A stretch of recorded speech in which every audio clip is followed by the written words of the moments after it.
కాబట్టి మనం ఇంతవరకు ప్రథమ అధ్యాయం అంటే ఒకటో అధ్యాయంలో ప్రథమ అంశంలో ఒకటో అధ్యాయంలో కొన్ని శ్లోకాలు చెప్పుకున్నాము. తర్వాత ఈరోజు మనం రెండవ అధ్యాయంలో కొన్ని శ్లోకాలు మిగిలిపోయి ఉన్నాయి.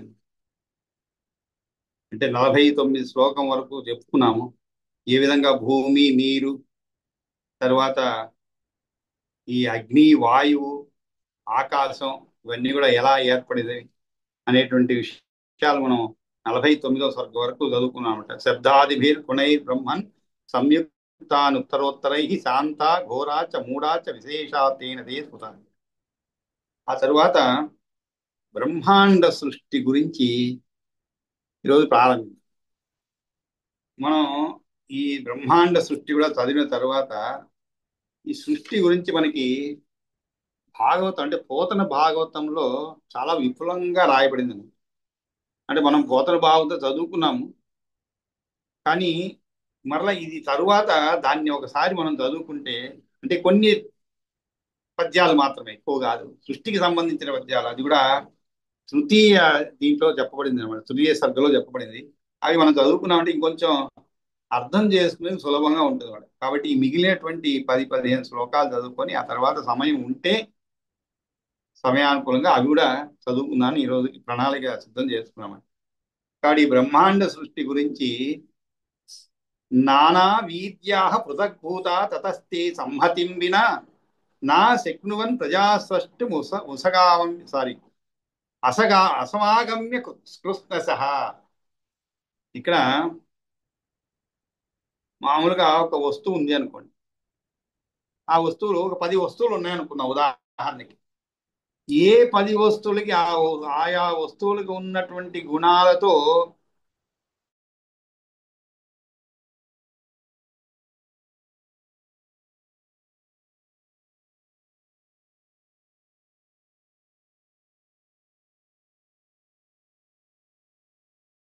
అంటే మనం సులభంగా అర్థం చేసుకున్నాం. ఈ విధంగా కొన్ని వస్తువులు ఏర్పడినాయి, కానీ వీటన్నిటికీ శక్తి ఉన్నాయి. కానీ ఇవన్నీ కలిసి ఒకటిగా ఏర్పడి ఇంకొక ఇంకొక వస్తువును ఉత్పత్తి చేయాలి, లేదు సృష్టి చేయాలి అంటే వీటిని అన్నిటినీ కలిపేటువంటి శక్తి ఒకటి ఉండాలి. అంతే కదండి. ఉదాహరణకి మనకి ఒక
కంటిన్యూ.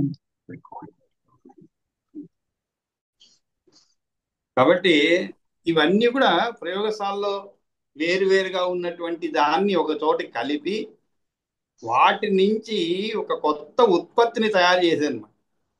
కాబట్టి మన సృష్టికి కావలసినటువంటి మూల పదార్థాలు అనుకుందాం, అవన్నీ కూడా ఉన్నాయి, సృష్టించబడ్డాయి. ఇప్పుడు వాటినన్నిటినీ కలిపి సృష్టికి మూలం అంటే ఏమిటి, జీవము యొక్క మూలము తయారు చేశారు అన్నమాట. ఇదే బ్రహ్మాండ సృష్టి అని చెప్పబడింది.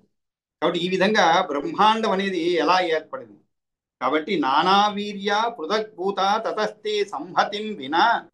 సంహతి అంటే ఏమిటి, మేళనం అన్నమాట, అంటే కలవడం అనేది. సంహతిం వినా అంటే మేళనం లేకుండా, దేనికి అది, ఎందుకే హైడ్రోజన్ ఆక్సిజన్ అనుకోండి, ఇవి రెండు విడిగా ఉంటే దాని నుంచి నీరు రాదు. కానీ ఇవి రెండు కలిసినప్పుడు H2O అంటే నీరు, నీరు ఏర్పడుతుంది. ఆ విధంగా బ్రహ్మాండం ఎలా ఏర్పడింది, నానావిధ శక్తులు కలిగి ఉన్నా మేళనము లేక విడివిడిగా ఉన్న పైన చెప్పబడినవన్నీ సమ్మతి అంటే ఒకదాని ఒకటి ఒత్తిడి పొందకుండా వెంటనే అన్యోన్య సహాయం పొందకుండా నా అశక్నువన్ ప్రజా స్రష్టుం అసాగమ్య కృష్ణ సహా. అసాగమ్య అంటే ఏమిటి? దగ్గరికి రాకుండా అలా ఉన్నందువలన అన్యోన్య సహాయం పొందకుండా ప్రజాసృష్టి చేయడానికి సమర్థాలు కాలేకపోయాయి. కాబట్టి నానాశక్తులు కలిగి ఉన్నా కూడా ఏవి పంచమహాభూతములు వారికి వారే విడివిడిగా ఉంటూ ఒకరికొకరు మరొక సహాయం చేయకుండా ఒక చోటికి చేరకుండా ఉన్నందువలన జీవులు భోగములను అనుభవించుటకు తగిన శరీరములు పుట్టించలేకపోయినవి. కాబట్టి ఇవి ఎలాగ తగిన శరీరములు పుట్టించడం అనే దానికి తర్వాత చెప్తున్నారు అనమాట. సమేత్య అన్యోన్య సంయోగం పరస్పర సమాశ్రయా ఏక సంఘాత లక్ష్యాచ సంప్రాప్య ఐక్యమశేషత. సంప్రాప్యైక్యం అశేషత. సంప్రాప్య ఐక్యం అశేషత. కాబట్టి సమేత్య అన్యోన్య సంయోగం. కాబట్టి అవి అన్యోన్య సంయోగం పొంది, సమేత్య అంటే పొందడం. కాబట్టి తర్వాత ఏమైనది? ఎటువంటిగా అయినటువంటి అన్నట్లేదు. ఏక సంఘాతం లక్ష్యము సాధ్యం అయినవే అంటే ఏంటి? ఇందువల్ల గుణములను ప్రధాన భావం ముఖ్యమైనదిగా ఐకమత్యమును పొంది, ప్రధానం అంటే ప్రకృతి దాని భావము స్వభావం మార్పు నొందుతుంది. కాబట్టి పంచభూతాలన్నీ కూడా ఒకరిని ఒకరు ఆశ్రయించి అన్యోన్యము కలిసిపోయి మొత్తముగా ఒకటిగా అయి ఒకే లక్ష్యాన్ని సాధించదలుచుకొని ముందుకు సాగినవి. మరి వీటికి అన్నిటికీ వెనక ఎవరున్నారని మనం మళ్ళా చెప్పుకోవాల్సిన అవసరం లేదండి. కాబట్టి దీనికి అన్నిటికీ కారణము ఆ శ్రీమన్నారాయణుడే. సమేత్య అన్యోన్య సంయోగం పరస్పర సమాశ్రయా ఏక సంఘాత లక్ష్యాశ్చ సంప్రాప్య ఐక్యమశేషత పురుషాధిష్ఠితత్వాచ్చ ప్రధానానుగ్రహేణ చ మహదాధ్యా విశేషాంతా హి అండం ఉత్పాదయంతి తే. మహద్ ఆద్య విశేషాంత హి అండం ఉత్పాదయంతి తే. కాబట్టి ఈ మహత్తత్వం మొదలుకొని విశేషం చివరి వరకు ఉన్న అవి పురుషునిచే అధిష్ఠితమైనందువలన అవ్యక్తం అంటే ప్రధానం యొక్క అనుగ్రహం సృష్టికి విశిష్టోన్ముఖం వల్ల ఒక అండాన్ని ఉద్భవింపజేశాయి. అందుకనే మీకు బ్రహ్మాండ సృష్టి అని చెప్పబడింది. కాబట్టి సమేత్య అన్యోన్య సంయోగం. కాబట్టి ఇవన్నీ కూడా ఒక లక్ష్యాన్ని సాధించదలుచుకొని ఈ పంచభూతాలు పంచమహాభూతాలు ఆ విధంగా పురుషాధిష్టత్వాచ అని చెప్పండి. అంటే పురుష అధిష్ట తత్వాచ. పురుష అధిష్ట తత్వాచ ప్రధాన అనుగ్రహేణ చ. అంటే అచిత్తును శాసించి తన అదుపులో ఉంచుకునే ఈశ్వరుడు వాటిపైన అధిష్ఠించి ఉండటము మరియు ప్రధాన పరిణామములు పొందుటకు పూనుకొని ఉన్నందువలనను మహద్ అహంకారాదులు మరియు విశేషమును కలిసి అండమును పుట్టించినవి. అంటే ఇది సృష్టికి మూలం అన్నమాట. కాబట్టి ఈ విధంగా దానికి కారణం ఎవరు? మరి దాన్ని అదుపులో ఉంచుకొని శాసించేటువంటి ఈశ్వరుడు వాటిపైన అధిష్ఠించి ఉండటం వలన, అంటే కమాండ్ అన్నమాట. ఆ సమయం వచ్చినప్పుడు వీటిపైన ఉండి కమాండ్ చేసినందువలన వాటి యొక్క కలయిక వలన ఒక అండం ఉత్పాదయంతి తే. ఆ విధంగా ఒక అండాన్ని ఉత్పత్తి చేశామంట. ఆ తర్వాత తత్క్రమేణ వివృద్ధంతు జల బుద్భుదవత్ సమం భూతేభ్యో అండం మహాబుద్ధే బృహత్ తద్ ఉదకే శయం. బృహత్ తత్ ఉదకే శయం. తదుదకే శయం. తత్ అంటే ఉదకం అంటే నీరు. ఉదకే శయం ప్రాకృతం బ్రహ్మరూపశ్చ విష్ణు సంస్థానం ఉత్తమం. కాబట్టి తత్క్రమేణ తత్క్రమేణ వివృద్ధంతు జలం బుద్భుదవత్ సమం. జలం బుద్భుదవత్ సమం. బుద్భుదం అంటే ఏమిటండి? ఒక బుడగ అని అర్థం అన్నమాట. ఒక బుడగతో సమానమైనటువంటి బుద్భుదవత్ సమం అంటే ఒక బుడగతో. బుద్భుదం అంటే బుడగ. అందుకే జీవితాన్ని దేంతో పోలుస్తారు? బుడగతో పోలుస్తారు, నీటి బుడగతో పోలుస్తారు. ఎందుకని అది ఎప్పుడు జిక్కిపోతుందో తెలియదు. అంతేకాదు నీటిలో బుడగ ఎంతసేపు ఉంటుందండి? ఎక్కువసేపు ఉండదు. తర్వాత ఆ విధంగా మన శరీరం కూడా ఉద్భుత ప్రాయం అంటుంటారు. అంటే ఎప్పుడు పోతుందో తెలియదు. లోపల ఉండే గాలి ఎప్పుడు బయటికి, అంటే ప్రాణవాయు ఎప్పుడు పోతుందో తెలియదు. ఓ మహాబుద్ధిమంతుడా, ఆ అండం బాగా పెద్దదై భూతాల నుండి లేచి క్రమంగా పెరిగి నీటి బుడగతో సమానమై నీటిపై తేలసాగింది. భూతేభ్యో అండం మహాబుద్ధే బృహత్ తద్ ఉదకే శయం. బృహత్ అంటే పెద్దది అని అర్థం. కాబట్టి అదే అండము చాలా పెద్దదై ప్రకృతికి నీటిపై తేలసాగింది. అది ప్రకృతికి కార్యం. బ్రహ్మస్వరూపుడైన విష్ణువుకు మహోత్తమ స్థానం ప్రాకృతం. బ్రహ్మ రూపశ్చ విష్ణో సంస్థానం ఉత్తమం. సంస్థానం అంటే ఏమిటి? ఉండేటువంటి స్థలమే అర్థం. కాబట్టి అదే విష్ణువుకు సంస్థానం ఉత్తమం. ఆ విధంగా తత్క్రమేణ వివృద్ధంతు జలం ఉద్భుతవత్సమం భూతేభ్యో అండం మహాబుద్ధే బృహత్ తద్ ఉదకే శయం ప్రాకృతం బ్రహ్మరూపస్య విష్ణు సంస్థాన ఉత్తమం. కాబట్టి ఆ అండము క్రమంగా పెరిగింది. నీటి మీద తేలి ఆడే బుడగవలే ఆకర్షణీయంగా ఉన్నది. ఓ గొప్ప బుద్ధిమంతుడా, ఎవరికి చెప్తారు ఇవన్నీ కూడా? పరాశరుడు మైత్రేయి చెప్తున్నామట. భూతముల యొక్క కలయిక వల్ల ఏర్పడిన ఆ అండము నీటి మీద పడుకొని ఉన్నట్లుగా నిలిచి ఉన్నదన్నమాట. శయం తద్ ఉదకే శయం. ఉదకే అంటే నీటిలో నిద్రించేలాగా, నీటిలో ఉన్నట్లుగా, పడుకొని ఉన్నట్లుగా నిలిచి ఉన్నది. చతుర్ముఖ బ్రహ్మ రూపములో ఉన్నటువంటి చతుర్ముఖ బ్రహ్మ రూపం అన్నారు. అంటే మహావిష్ణువు ఇది మన అందరికీ పలు సందర్భాలు తెలుసుకునే విషయం అన్నమాట. అంటే సృష్టి చేయాలంటే బ్రహ్మ రూపంలో, అదేవిధంగా విష్ణు రూపంలో తాను దీన్ని మెయింటెనెన్స్ అన్నమాట. అంటే ప్రొడక్షన్ మెయింటెనెన్స్ చేసేదమ్మా విష్ణు. ఆ తర్వాత లయమైపోతుంది, రుద్రుడి రూపంలో లయమైపోతుంది. ఈ మూడింటికి కారణం అతనే. కాకపోతే ఇక్కడ బృహత్ తదుదకేశయం ప్రాకృతం బ్రహ్మరూపస్థ విష్ణు సంస్థానం ఉత్తమం. కాబట్టి శ్రీ మహావిష్ణువుకు ప్రకృతి సంబంధము గల సాటి మేటి లేని మేలైన నివాస స్థానమైనది ఏది? ఆ యొక్క అండం అన్నమాట. తత్ర వ్యక్త స్వరూపో అసౌ వ్యక్త రూపీ జగత్పతి విష్ణు బ్రహ్మస్వరూపేణ స్వయమేవ వ్యవస్థిత. కాబట్టి ఆ అండంలో అప్పటిదాకా అవ్యక్త రూపుడైనటువంటి జగత్పతి విష్ణువు బ్రహ్మస్వరూపంతో వ్యక్త స్వరూపుడుగా తేటగా కనులకు కనిపించేవాడై స్వయముగా వచ్చి నెలకొని ఉన్నాడు. ఎక్కడ? అండమునందు. తత్ర అవ్యక్త స్వరూపో అసౌ. అసౌ అంటే ఈదనం అని అర్థం. అంటే ఆ విష్ణువు వ్యక్త రూపుడై వ్యక్త రూపి జగత్పతి. జగత్పతి అంటే జగదీశ్వరుడైనటువంటి ఆ విష్ణు వ్యక్త రూపుడై పరబ్రహ్మ స్వరూపంతో, విష్ణు బ్రహ్మస్వరూపేణ పరబ్రహ్మ స్వరూపంతో. అంటే మరి సృష్టి చేయాలి కాబట్టి ఆయన పరబ్రహ్మ స్వరూపంతో స్వయమేవ వ్యవస్థిత, అందులో స్వయముగా ఉన్నవాడై, స్వయమేవ అంటే తనంత తానే అని అర్థం అండి. స్వయమేవ వ్యవస్థిత అంటే ఉన్నవాడయ్యాడు, వ్యవస్థిత అంటే ఉన్నవాడయ్యాడు. కాబట్టి తత్ర అవ్యక్త స్వరూపో అసౌ వ్యక్త రూపీ జగత్పతి విష్ణు బ్రహ్మస్వరూపేణ స్వయమేవ వ్యవస్థిత. మేరు నా గుల్మభూతస్య జరాయుశ్చ మహీజరాః గర్భోదకం సముద్రాచ తస్యాసన్ సుమహాత్మనః.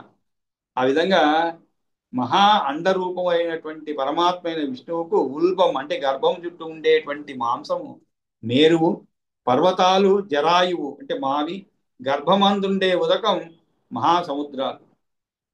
అంటే మామూలుగా అంటే ఒక ఒక జీవములో గురుగారు జీవం పెరుగుతూ ఉల్బం ఉంటుంది. అంటే ఉదాహరణకి చెప్తున్నారు. అంటే ఉల్బం పిండంలో పిండం ఎలా పెరుగుతుంది అంటే ఉల్బం ఒక జీవంలో, ఒక మనిషిలో, అంటే ఒక స్త్రీ గర్భములో ఎలా పెరుగుతుంది ఆ విధంగా ఈ అండం కూడా దానికి కావలసినటువంటి బావగారు ఏదో చక్కటి రక్షణ అడుగుతున్నారండి వ్యవస్థ అని చెప్పొచ్చు. అంటే హలో, గురుగారు కావలసినటువంటి రక్షణ వ్యవస్థ. అంటే మనకి అందరికీ తెలుసు లోపల గర్భము లోపల ఎలా చక్కటి రక్షణ వ్యవస్థతో, అంటే మన ఉమినీరు మాట అనేటువంటి. వినపడడం లేదు. హలో, వినబట్టలేదా? ఆ అమ్మగారు ఏదో అడుగుతున్నారు, ఆ మాట వినపడట్లేదు. అచ్చా, నాకు ఉద్భవం వినపడటం లేదు అంటే అది, ఏంటి? అందుకని నేను ఆహా. ఏం అడుగుతున్నారు? ఉల్భము అంటే అర్థం ఏంటన్నాను. ఉల్భము అంటే ఏదండి? ఉల్భము మేరు, మేరు ఉల్భమ, మేరు ఉల్భము ఆహా, అంటే ఏంటి? మేరు. ఉల్భం అంటే ఆహా, మేరు ఉల్భం. ఉల్భం భూతస్య అంటే మేరు అంటే మేరు విష్ణువుకు మహాండ రూపుడైన విష్ణువుకు ఉల్బం అంటే గర్భం చుట్టూ ఉండేటువంటి మాంసం అండి. అదే ఓహో. చెప్తున్నాను ఇప్పుడు. అంటే గర్భము చుట్టూ ఉండేటువంటి మాంసం అని అర్థం. అంటే ఒక లోపల ఏదైనా మనం ఎలా అర్థం చేసుకోవాలంటే, ఒక వస్తువును మనం ప్యాకింగ్ చేస్తాం కదండి. ఉదాహరణకి ఒక గ్లాసు వస్తువు ఉంది అనుకోండి, మనం ఏం చేస్తాం, దాని చుట్టూ ఒక చక్కటి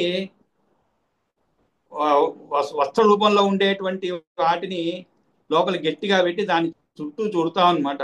ఎందుకంటే దానికి ఒక రక్షణ కవచం లాగా ఏర్పరుస్తాం అనమాట. మరి ఇక్కడ అండరూపంలో ఉన్నటువంటి ఆ విష్ణువుకి, అవ్యక్త స్వరూపుడై విష్ణువుకి ఏమిటి మరి ఆ ప్రొటెక్షన్ ఏమిటి? గర్భం చుట్టూ ఉండేటువంటి మాంసం ఏది? అదే ఉల్బం అంటారు. దానికి మహాండ రూపుడై పరమాత్మైన విష్ణువుకు ఉల్బం అంటే గర్భం చుట్టూ ఉండే మాంసం, మేరు అన్నమాట.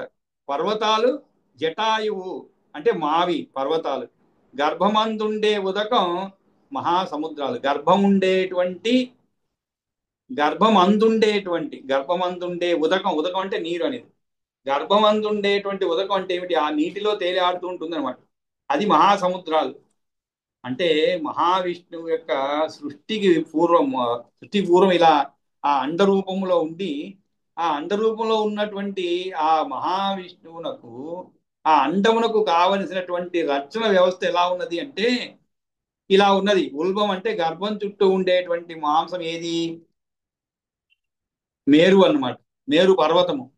అంటే ఇవన్నీ మేరు ముందే సృష్టించలేదు, తర్వాత ఇలా సృష్టించబడ్డాయి అనుకుందాం. ఆ విధంగా పర్వతాలు జరాయు అంటే మావి, గర్భమందుండే ఉదకం మహాసముద్రాలు. కాబట్టి సాద్రి ద్వీప సముద్రాస్తు సా అద్రి. సా అద్రి, అది అద్రి అంటే పర్వతం.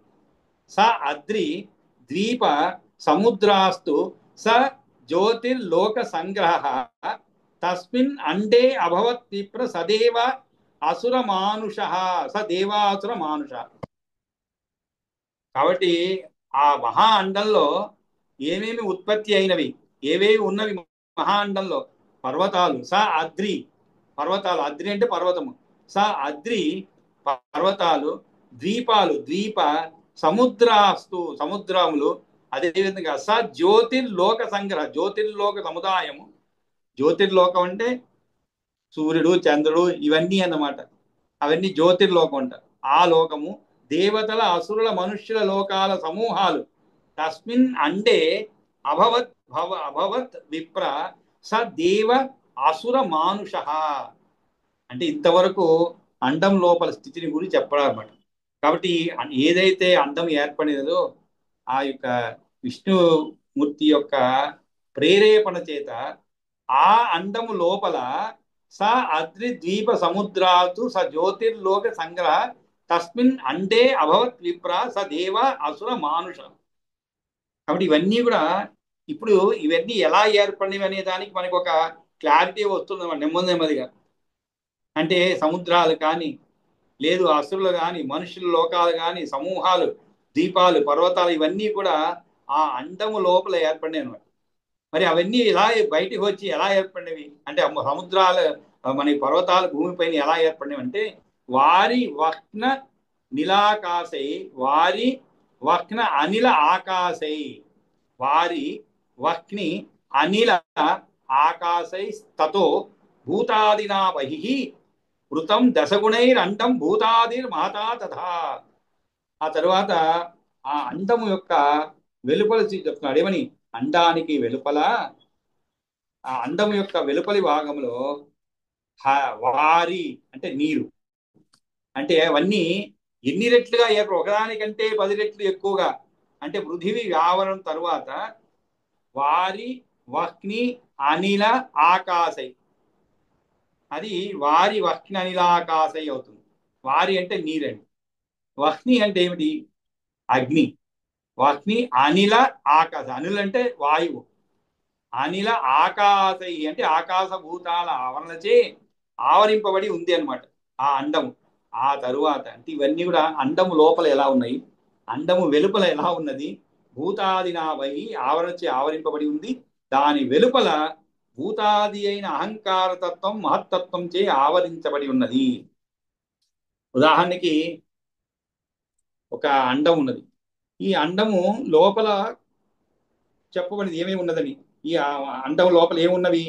సాద్రి దీప సముద్రాస్తు సజ్యోతిర్లోక సంగ్రహ తస్మిన్ అండే అభవత్ విప్ర సదేవాసుర మానుష అని చెప్పారు. ఆ తరువాత ఈ అండము వెలుపల ఏమున్నది? అండానికి వెలుపల పృథివ్యావరణం, తర్వాత ఒకదానికంటే 10 రెట్లు ఎక్కువగా నీరు, అగ్ని, వాయువు, ఆకాశ భూతాల ఆవరణచే ఆవరింపబడి ఉన్నది. దాని వెలుపల భూతాది అయిన అహంకార తత్వం మహత్తత్వం చే ఆవరించబడింది. అంటే ఈ విధంగా ఆ అండము లోపల బాహ్యంగా కూడా రక్షణ గోడల మధ్య రక్షింపబడుతూ ఉన్నదన్నమాట. మరి అవన్నీ అవ్యక్తేనావృతో బ్రహ్మస్థై సర్వై సహితో మహాన్ ఏభిర్ ఆవరణైరండం సప్తభి ప్రాకృతైవృతం నారికేల బలస్యాంతర్బీజం బాహ్య దళైరివా. కాబట్టి ఈ అండము ఏ విధముగా ఉన్నది? నారికేల ఫలస్య అంతర్బీజం బాహ్య దళైరివ. నారికేలం అంటే తెలుసు మన అందరికి, కొబ్బరికాయ. మరి ఈ విధంగా అండము వెలుపల లోపల ఈ పరిస్థితి ఉన్నది. దీనికి ఒక పోలిక చెప్తున్నారు. ఏ విధంగా? కొబ్బరికాయలోని బీజము వెలుపల డిప్ప చేత ఆవరించబడినట్లు ఈ ఆవరణలు ఉన్నాయి. అంతేకాదండి, మనకి కొబ్బరికాయ కొట్టినప్పుడు ఒకసారికి లోపల ఒక బీజము కనబడుతుంది మనకు. ఈ బీజము ఏ విధముగా రక్షణ మధ్యలో ఉంటుందో వెలుపల ఏముంటుంది? డిప్ప చేత ఆవరించబడినట్లు ఈ ఆవరణలన్నీ కూడా ఉన్నాయన్నమాట. అవ్యక్తైన ఆవృతో బ్రహ్మణోత్తమ, ఆ అన్నింటితో కూడుకున్నటువంటి మహత్తత్వం అవ్యక్తం చే ఆవరించబడి ఉంది. సర్వై సైతో మహాన్ ఏవి ఆవరణైర్ అండం సప్తభి ప్రాకృతైర్వృతం నారికేల ఫలస్యాంతర్బీజం బాహ్య దళైరివ. బాహ్యం అంటే బయట. కాబట్టి ఏ విధంగానైతే ఒక కొబ్బరి నారికేలము ఆ కొబ్బరికాయలోని బీజము వెలుపల డిప్ప చేత ఆవరించబడినట్లు ఈ ఆవరణలన్నీ ఉన్నాయి. ఇవన్నీ ఎందుకంటే వెంటనే సృష్టి జరగదు. ఆ తర్వాత కొన్ని సంవత్సరాల తర్వాత ఇవన్నీ కూడా బయటికి వచ్చి అవి ఏర్పడతాయి అన్నమాట. కాబట్టి అంతవరకు జుషన్ రజోగుణం తత్ర స్వయం విశ్వేశ్వరో హరి బ్రహ్మా భూత్వా జగతో విసృష్టౌ సంప్రవర్తతి. కాబట్టి విశ్వేశ్వరుడు హరి తనంతట తాను, విశ్వేశ్వత్ర స్వయం అంటే తనంతట తాను రజోగుణాన్ని స్వీకరించి బ్రహ్మరూపాన్ని పొంది ఆ అండంలో జగత్ యొక్క నిర్మాణానికై పూనుకుంటాడు. కాబట్టి జుషన్ రజోగుణం తత్ర స్వయం విశ్వే. జుషన్ అంటే ఏమిటి? పొంది అని అర్థం. ఏమి పొంది? రజోగుణం తత్ర స్వయం విశ్వేశ్వరో హరి బ్రహ్మ భూత్వా జగతో విసృష్టౌ సంప్రవర్తతి. విసృష్టౌ సంప్రవర్తతే అంటే జగత్తు యొక్క నిర్మాణానికై పూనుకుంటానమాట. స్పష్టం చ పాత్యనుయుగం యావత్ కల్ప వికల్పన సత్వభు భగవాన్ విష్ణు అప్రమేయ పరాక్రమ. ఈ విధంగా సృష్టించబడ్డ దానిని యుగానుసారంగా కల్ప వికల్పన ఉన్నంత వరకు అప్రమేయ పరాక్రముడైన విష్ణు సత్వగుణం వహించి కాపాడుతూ ఉంటాడు. కాబట్టి మనం కొంతవరకు తెలుసుకున్నాం ఏ విధంగా ఇవన్నీ ఒక అండము లోపల పర్వతాలు ఇవన్నీ కూడా ఎలా సృష్టించబడ్డాయి. ఆ తర్వాత ఈ అండమును ఏ విధముగా అండం ఏ విధంగా కాపాడబడింది అనేటువంటి నారికేల ఫలస్యాంతర్ బీజం బాహ్య దళైరివ. ఈ విధంగా బ్రహ్మభూత్వా అస్య జగతో విసృష్టో సంప్రవర్తతే. మరి ఈ విధంగా సృష్టించబడ్డ దానిని యుగ అనుసారంగా సత్వభుగ్ భగవాన్. సత్వభుగ్ అంటే భుగ్ అంటే భుజించేవాడని అర్థం. అంటే వహించాడు అంటే ఏమి? విష్ణువు సత్వగుణం వహించి కాపాడుతూ ఉంటాడు. సత్వభుగ్ భగవాన్ విష్ణు అప్రమేయ పరాక్రమ తమోద్రేకి సరి ఆయన కాపాడుతూ ఉంటాడు. ఇక్కడ ఒకసారి చదువుతుంటే ఒక చిన్న అర్థం చేస్తున్న ఒక విషయం చెప్తాను. ఉదాహరణకి ఇంట్లో చిన్న పిల్లవాడు ఉన్నాడు అనుకోండి. మనం తల్లిదండ్రులు కాపాడుతూ ఉంటారు బాగానే. చక్కగా వాడు ఏది కావాలంటే అది కొనిస్తుంటారు, భోజనం పెడుతుంటారు సమయానికి. వాడు ఏడవక ముందే కొనిస్తుంటారు, ఏడ్చిన తర్వాత ఇంకోటి కొనిస్తారు. అంటే మెయింటెనెన్స్ అన్నమాట, బాగా మెయింటైన్ చేస్తారు. ఆ తర్వాత కొంతకాలం ఎప్పుడో ఏదో ఒకటి పిచ్చి పని చేస్తారు, ఏదో అవుతుంది, కోపం వస్తుంది. కోపం వచ్చినప్పుడు ఏం చేస్తారు, నాలుగు బాగుతారు అనమాట. అంటే మీ ఆగ్రహాన్ని చూపెడతారు. ఒకే వ్యక్తే ఇక్కడ, కానీ మెయింటైన్ చేస్తారన్నమాట కొంతకాలం. అంటే ఏమిటి, బాగా చక్కగా దాన్ని వృద్ధి చేసేలాగా చేసి ఆ తరువాత కోపం వచ్చినప్పుడు రౌద్ర రూపంలో వేరే రూపం వస్తుంది. రౌద్రం వచ్చినప్పుడు తమోద్రేకీచ కల్పాంతి. కాబట్టి కల్పం యొక్క అంతంలో రుద్రరూపీ జనార్దన. మరి కల్పాంతంలో జనార్దుడు ఏం చేస్తాడు, తమో గుణోద్రేకి అయిన రుద్రరూపి అయి మహాభయంకరుడై సమస్త భూతాలను భక్షిస్తాడు, అంటే లయం చేస్తాడు. మైత్రేయ అఖిల భూతాని భక్షయతి అతి భీషణ. మామూలుగా కాదు, భక్షయతి అతి భీషణ. భక్షయతి అతి భీషణ తమోద్రేకీ చ కల్పాంతే. కల్పవంతంలో తమో తమోద్రేకి రుద్రరూపి జనార్దన. రుద్రరూపి అయి మహాభయంకరుడై సమస్త భూతాలను కూడా భక్షిస్తాడు. స భక్షయిత్వా భూతాని జగత్ ఏకార్ణవీకృతే నాగపర్యంక సైనే సేతే చ పరమేశ్వర ప్రబుద్ధచ్చ పునఃసృష్టిం కరోతి బ్రహ్మరూపదృక్. ఈ విధంగా సమస్త భూతాలను కూడా లయం చేసి స భక్షయిత్వా భూతాని, జగత్తు ఏకార్ణవం కాగా. ఏకార్ణం అంటే ఏమిటి, మొత్తం సముద్రం అనే అర్థం అన్నమాట. అంతా సముద్రంలో జలమయం కాగా పరమేశ్వరుడు నాగ పర్యంక శయనంపై పరుండిపోతాడు. నాగ పర్యంక శయనే సేతేచ పరమేశ్వర.